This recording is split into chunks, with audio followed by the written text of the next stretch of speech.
Tôi nói có tomato twist nữa. Okay. Tomato có một chút sao à? 11. How old are you? Tomato twist number 11. Okay. Nhìn nó con tiệt cái. Nhìn nó cái giáo cá chắc là. Nó có tụi mình mấy Eva.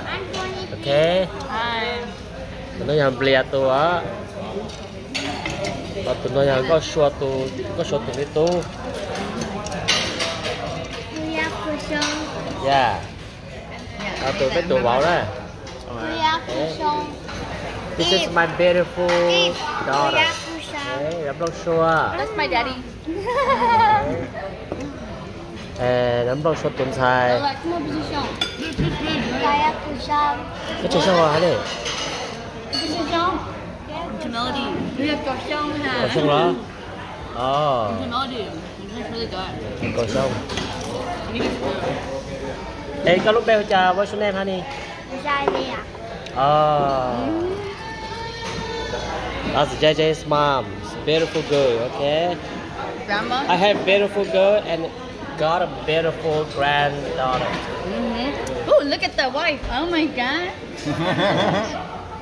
It's very good food. Yeah. Oh. Hey, my son, what's your name? Emmett. Emmett? Emmett. Oh, okay. Eat. Like to eat it in there? How old are you, honey? I'm good. Really good. How old are you? I'm 12. Đó.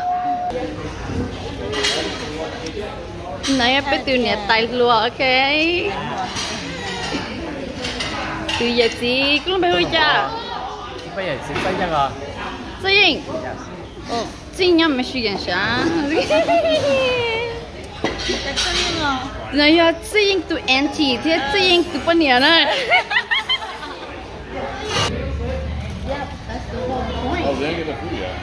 Oh, we didn't get the food yet. Was it spring roll salad? Like this spoon. Squeeze one here. Thank you.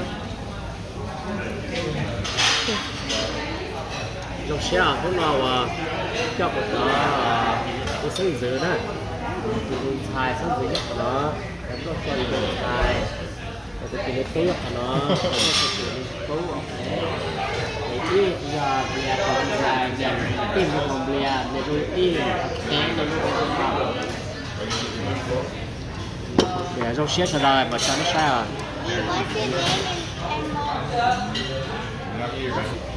Christian, give me back the...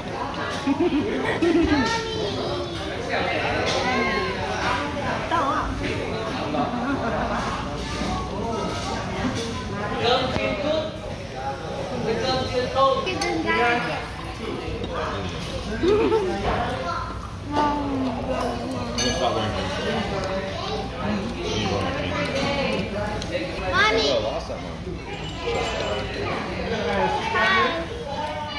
Leave a message, huh? bên nào phở cho hạt nồi đó hạt nồi bên chăn phở đang vi gì ở dưới đó sao phở thang chúng tôi có tuần sai blog show đó a beautiful daughter. I like this. Can I take this home? She's small but she eat big phở. My heart is big, that's why.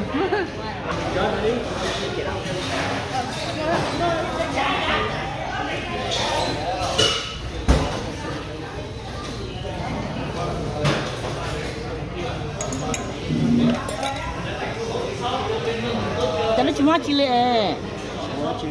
Nothing. Oh, what you need, honey? What you need?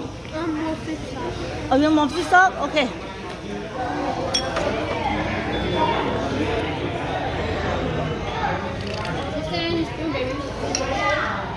Tristan, the broth is so good. You full ticket? Oh, Vâng, anh cho nó phần đấy con hả? you don't want this? You don't want this? No. I'll take it if you don't want